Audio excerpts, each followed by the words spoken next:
Hello, mate. Hey, mate. How you doing? Very good. Firstly, thank you very much for coming on to the podcast. Oh, easy. My pleasure. Very easy. I'll tell you what, I'll let you explain. How did we get to this point? Who do we need to thank for you being on the podcast?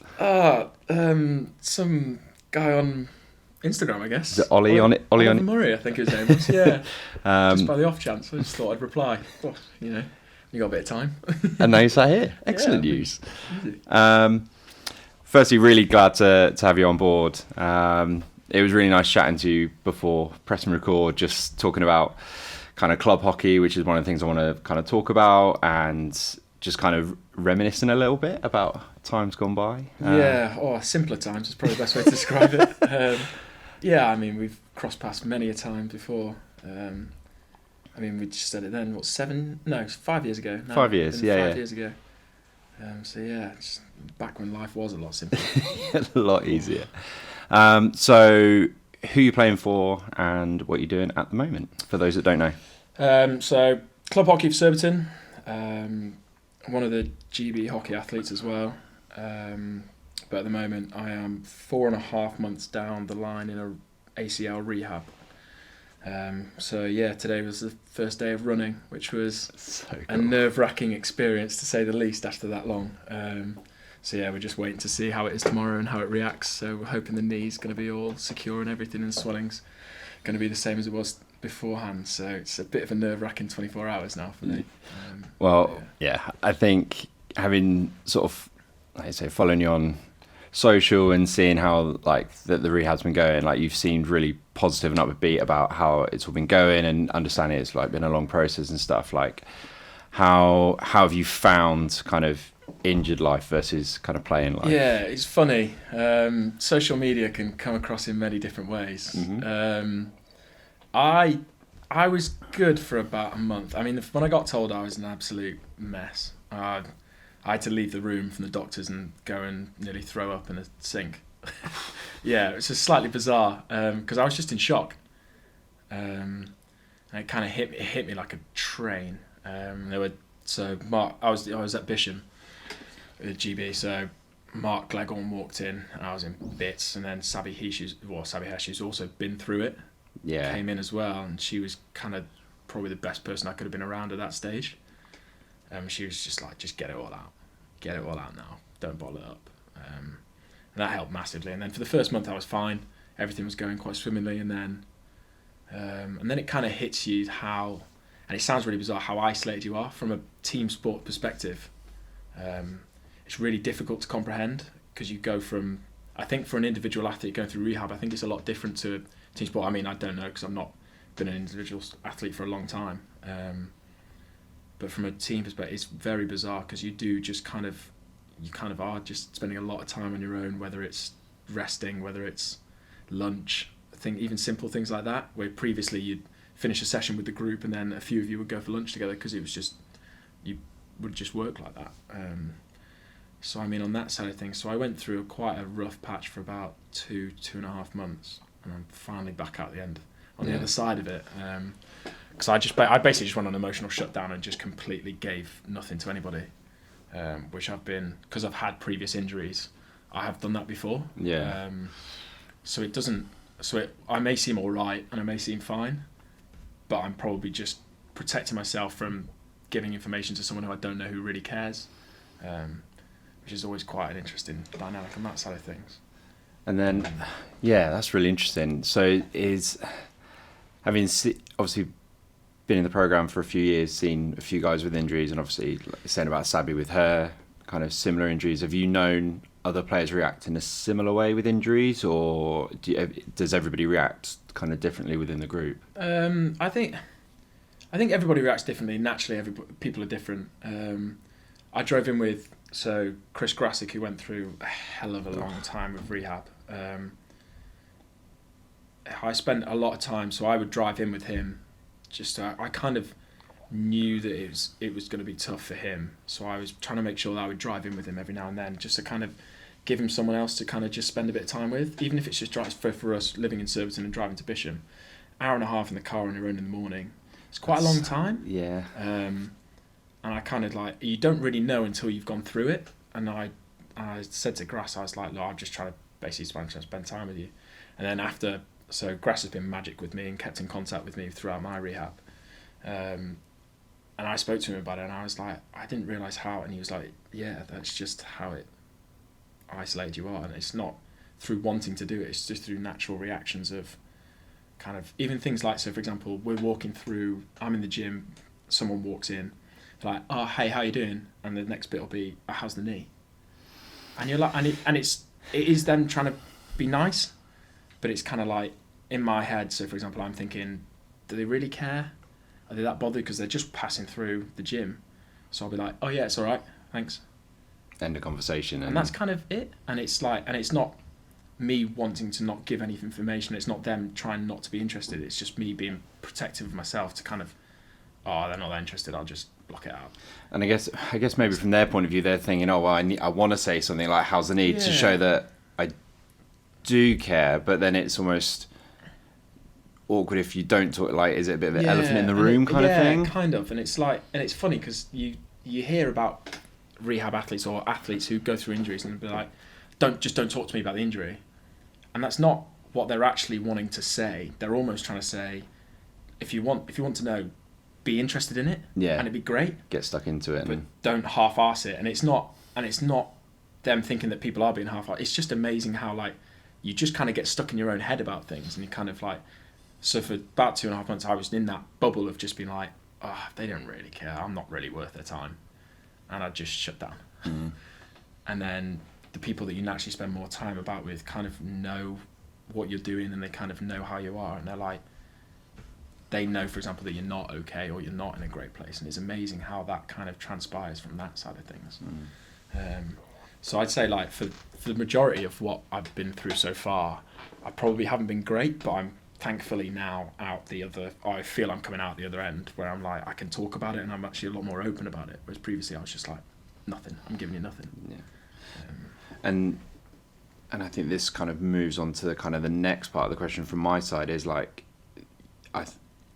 knowing that how tight you are as a Surbiton group, have you felt like the club boys have been really supportive of you, and like the club side, has that kind of helped, having that kind of separation outside of Bisham? Or yeah, it's funny, I kind of isolated myself from that. I kind of took myself away from hockey for a bit because I just didn't want to be around it, and it's funny, actually, what I should have actually done was probably immerse myself more in it. So they've been great, they always have been, they've never once not been interested, but I wouldn't say I spend anywhere near as much time with them now as I used to, just simply because I don't drive in with them, so I drive in on my own every day, drive back, so it's on that side of things, so you kind of naturally don't spend as much time with each other just through simple means as not being in the car for 2-3 hours a day with each other. There's certain boys that I see more naturally because I spent more time with them anyway, but no, they've always been really supportive. I've always been really lucky with that. That's kind of what we were saying beforehand, in the fact that with the Serbian group, I've always been blessed with a lot of close mates in a very close proximity to where I live, in the fact that there's about 10 of us that live, maybe more than that live really close by each other within a 10-minute radius. So actually on that side of things, it's so easy because you've got just such a close network of people that you can go and spend time with, and even if you don't start talking about it initially, or the conversation will just drift to something like that, and you'll actually be able to talk to them openly about it. So I've always been really lucky with not just the GB Serbian boys, but the Serbian boys in general. So like Arjan as well, Gooders as well, Jonty Griffiths as well. Like, I've been blessed with those kind of guys around. So I've been pretty lucky on that side of things in terms of the club stuff. And I guess, like you say, the conversation will be life, not just Brendan and his knee. It's actually like how Brendan how outside. Are you actually doing and I think that's again the beauty of, because we've spent so much time together as a big group of us. And to be fair, Perny, Jimmy, Matt Jones, like all the staff as well have been fantastic. So anytime I go down, I will go down to training now, and I feel a lot more comfortable going down to training because it's, although I don't feel like I'm a team member, I still feel part of the group, which is a really nice feeling. And it's always been a homely feel whenever I've gone down. Fred, one of the guys high up in the club, I always go and spend time with when I can when he's down there. So it's always been like, there's never been someone being like, oh, he's injured, oh, I'm not that interested. Just kind of cast him It's out. always been, oh, hey, how you doing? How are things? How's life? How's the living situation? Like, it's always been, as you say, conversations about life. So it kind of, you naturally just feel a bond with people anyway from that kind of stuff, because they care about you as a person as well as a hockey player, which is a really nice feeling. And so, with regards to the importance of club hockey then, so that's obviously helped a lot.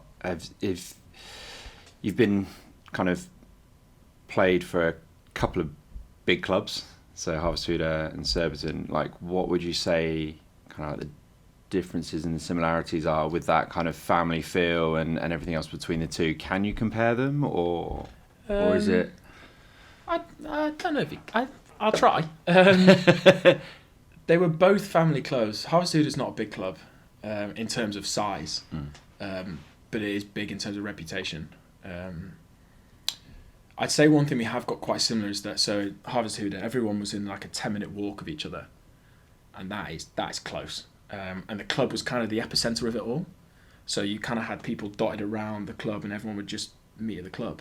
And it was always with the teammates in mind. So like your team building weekend was always time spent with you guys. There wasn't really anybody else around, which I think is quite interesting, because it does just creates a bubble almost, which was actually really healthy for club hockey, because I think that is actually a really good thing to have a group that's really close, and they spend a lot of time with each other anyway. And naturally, as foreign players, we used to go for lunch most days together. We used to quite a few of us went to German school, so went to learn language. And you kind of just naturally, again, it's the same thing as with Surbiton boys. Naturally, because you spend so much time together, you just gradually become closer and closer and closer anyway. So on the way back from games as well, it wouldn't be like a car, 2 cars, maybe 5 cars drive separately with 2 or 3 people in. It'd be minibuses on the way home, or it'd be the train with everybody on the train together. And it was weekends away, for example. Club weekends was always, you play the 2 Berlin sides, then you play Rot-Weiss and Mulheim, so you play clubs that are close to each other. So your away weekends became a weekend, but obviously it meant you had more time elsewhere, which was actually really, I think, really clever from them. It's something I'd love for us to do in this country. Play your 2 southwest London sides together, then it saves you a long journey on another day if you're, for example, from Brooklands or Beeston. Because I think that happened last weekend, actually. Thinking about some of the fixtures that happened, I think Exeter played Brooklands and Beeston at the same weekend, or something like may have been. And it just knocks 2 birds with one stone. Yeah. Like, okay, well, we'll put 2 weekends, and you might be tired, but also those teams might have a double header as well. So actually, it's not at a disadvantage that you're playing each other. If everyone has a double header the same weekend, it makes no difference. And for me, that kind of like, it would make sense for me personally. But I'd say what both clubs have done really well is they've recruited cleverly, and they've not gone for the best players or the best players in that position, but they've gone for the right player in terms of culture. So Harvesthude have basically picked, so myself and Gooders went, George, Farah, another English guy, and kind of like, we went over for a weekend and kind of just spent a bit of time with them, and just basically we went out with them. So we joined in a training session, then went out in the evening and kind of went for food and then went for drinks and just went out in the end. I think we might have missed our flight back, actually. We were not in great states. But in terms of like, and they said that if any players have ever come to us and they've not gone out, they've not stayed. Oh wow! For the next season, whereas if they've gone out with us, they'd have come the next season. Yeah. And it was quite interesting hearing that, and you start like clicking things in your head, and you're thinking, okay, that's quite interesting. All right. And so Surbiton stuff, we kind of because we're all similar age. I mean, the average age is 26 maximum. Yeah. The oldest player we've got now is 29 or 30, Royce. Mm-hmm. And then the next oldest is Alan, who's 28, and then me at 27. So it's or is it? Yeah, it will be me. So it's like you kind of one of the old boys inside, mate. That's what I mean. It's in terms. I'm not old. God no. Attitude-wise as well, I'm definitely not old. But in terms of that, you've got such a close group, and then Connor's the youngest at 19, who's playing consistently in the ones, and you kind of like, that's a close age group, and that's a really close group between the ages of 22 and 27. That is where the main bulk of the group is. That's such a healthy thing to have. And same with Harvesthude, although it had a big gap, everyone was kind of understood each other, and they were in the same, I guess, thought and mind process of everything else, and the fact they were just there to just enjoy hockey and just play. And that's where the Surbiton guys have really recruited well on that side of things as well. So I think we've been pretty blessed in the fact that there's a lot of the group in Surbiton, although there's still some boys who live further away, like Gibbo lives in Acton, like as in just a further bit away.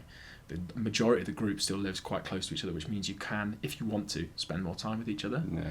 And I think that's a really healthy thing for club hockey on that side of things, because then you gradually get the feel for the towns, and you actually get people who are a bit more situated rather than having to travel an hour and a half to play a home game, which for me is just a bit.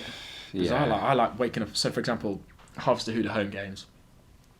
Wake up in the morning, be about 10 o'clock, 11 o'clock, go for breakfast together, so be about 8 or 9 of us go for breakfast together, then go to the bookies, put some bets on the football. Have a flutter. Yeah, just put a few bets on the football, and then either have lunch together or play the game, then have lunch together afterwards, and kind of like, that was the norm.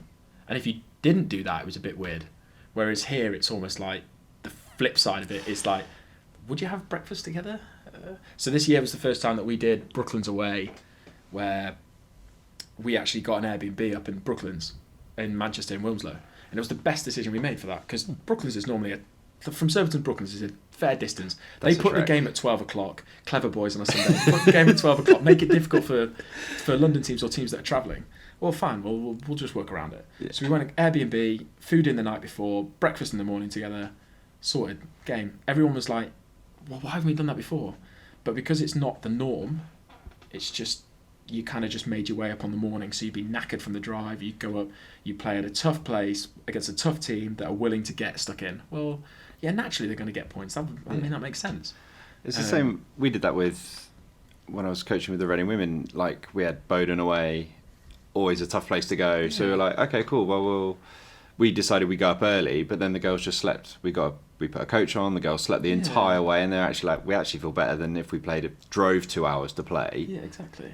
And they just felt refreshed and felt, have a bit of dinner in Bowden and then exactly.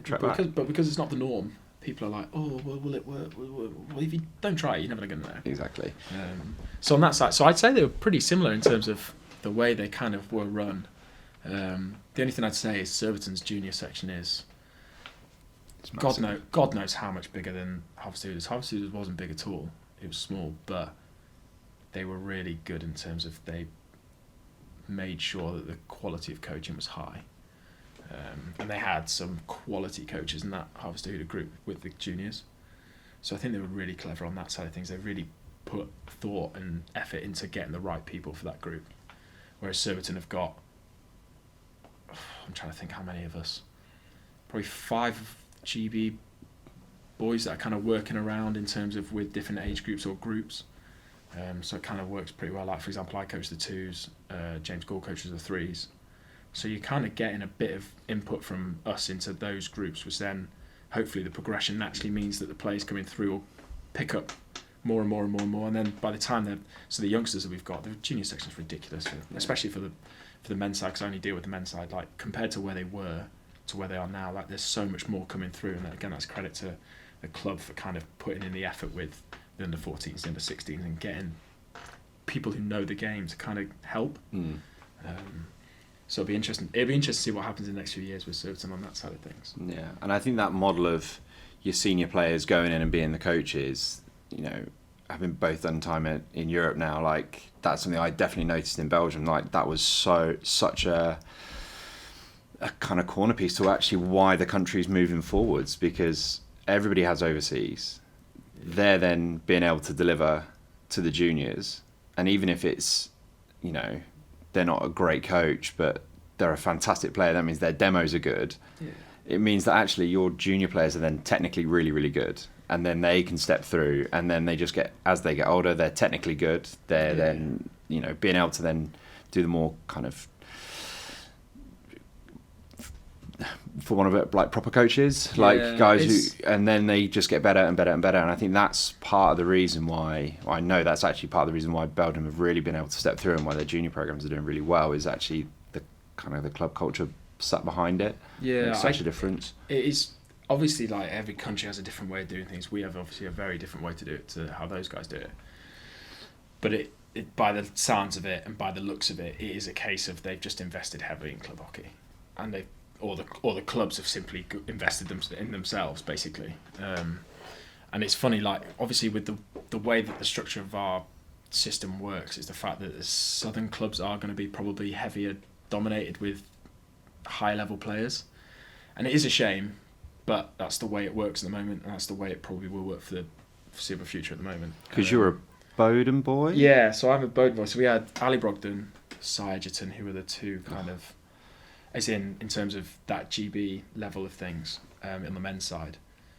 And Richie Dawson-Smith as well. Kind of, we've had guys that have been on the cusp of it. Obviously, Ali and Cy did more than Richie did on that side of things. But it's kind of like understanding that if there was obviously like a few at Brooklands, a few at Bowden, a few at Beeston. Like Beeston, I've obviously always had a few. Maybe a few at Sheffield, maybe a few just kind of dotted around, just spread a bit more. There's just a bit more high level access and exposure for youngsters. Yeah. And kind of like that. I mean, the way it's not going to change anytime soon. But in terms of that, but at the same time, whilst the full-time program is a full-time program, it wouldn't work geographically. And the great thing would be that it would be easy to get around, like in Belgium, for example, so you can just dot it around, but they're camp-based. Yeah. So the minute you go camp-based means that you can have people living further away, and it kind of does work a lot better on that side of things. But no, we've had... the southern clubs are probably going to start just generating more and more youngsters, basically, thanks to this.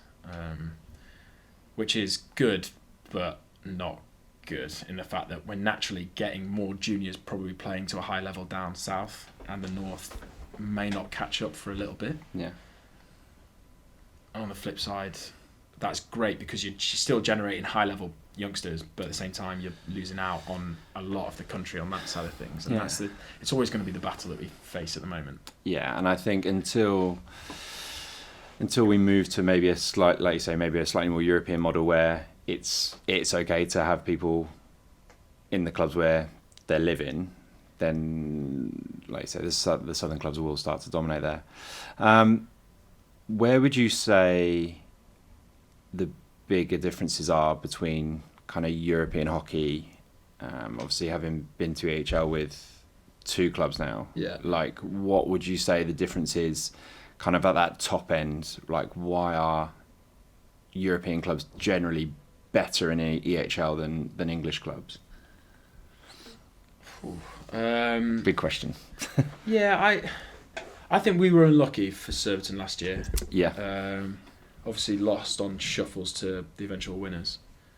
But I felt we then had a squad that was of good level. Yeah. I think that's always been the interesting thing for like.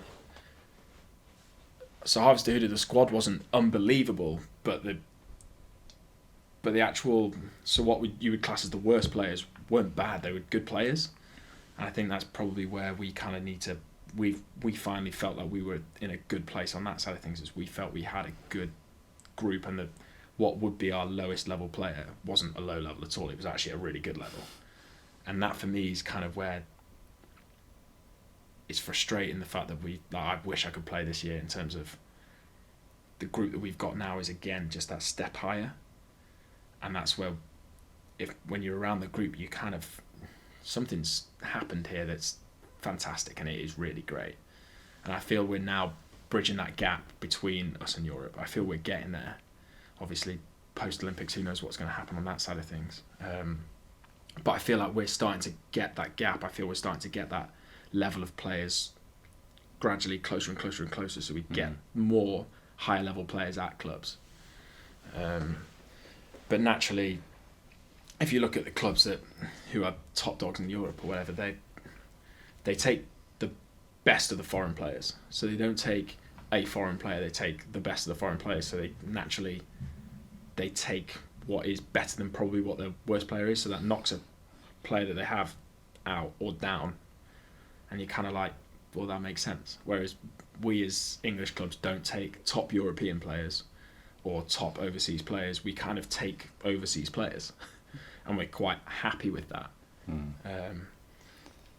But at the same time, we can't offer what others can in terms of money or things like that in terms of European clubs. So it's kind of like, well, can we subsidise it by getting them a really good job in the centre of the city, or can we get it in terms of getting them some decent accommodation with just a small amount of coaching, some decent money? And it's kind of like being creative, isn't it? Yeah, and kind of just, I think that's where the London clubs are probably going to get ahead. Maybe Bowden and Brooklands could probably do it in terms of in Manchester. So your clubs in bigger cities have the opportunity to get better players in simply by saying, look, right, we've actually got, right, okay, well, what would you like? Okay, you want a job in business? Okay, well, we've got this contact, you can get you in contact with this person. We can set you up with a full-time job there for maybe 2 or 3 years. And kind of get them, pull them in that way and be like, look, you can live in a new city, really cool city, with a decent job and decent accommodation. Well, there you go, done. And I think with those with their heads screwed on, with thinking life outside, like the other side of the playing career, that makes total sense. So you're playing top division, you're investing in life post-playing. Yeah, exactly. And you're then moving in the right direction. I completely lost the question I was going to ask you then. I love it when that happens. I think it's a really fascinating thing because we have to bridge the gap in a different way to everybody else does. And at the moment we're kind of on the cusp of it, and we're getting there, but I reckon it'll take 1 club, 2 clubs to really push the boat out and really go after it. And then it's a case of, can everybody catch up? And if they can't, well, they'll fall by the wayside. If they can, great. Then we're starting to create a real top league. Yeah, and I think you look at the top 4 in the Premiership at the moment with you guys, OG, Hampstead and Wimbledon.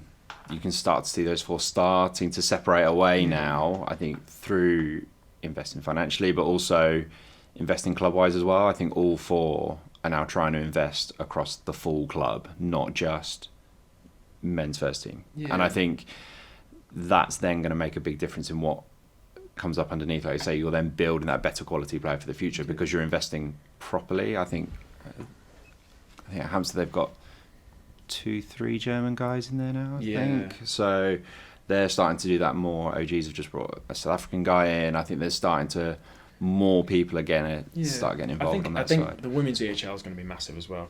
Huge. Because there's now a real top quality competition going on in the women's side of it. The hope is, my hope is that clubs will now start investing in the women's side of the game, which naturally builds the clubs up again. Yeah. And it kind of, there's another fold. So rather than just, which some clubs have done, just invest in the men's side and kind of do a little bit in the women's side. Invest properly in that, invest properly in the men's. Then you've got 2 prongs to work with. Naturally, more kids are going to come in because they're seeing that more high level players are available, and it naturally just starts to grow clubs, and that's always going to be the case. But it's an investment, and that's the tough bit, is finding the money, which is always the talk of hockey, basically, which is where you've seen it happen in rugby. Rugby's gone from it, and they've gone from an amateur to a semi-professional, now to a full-time professional.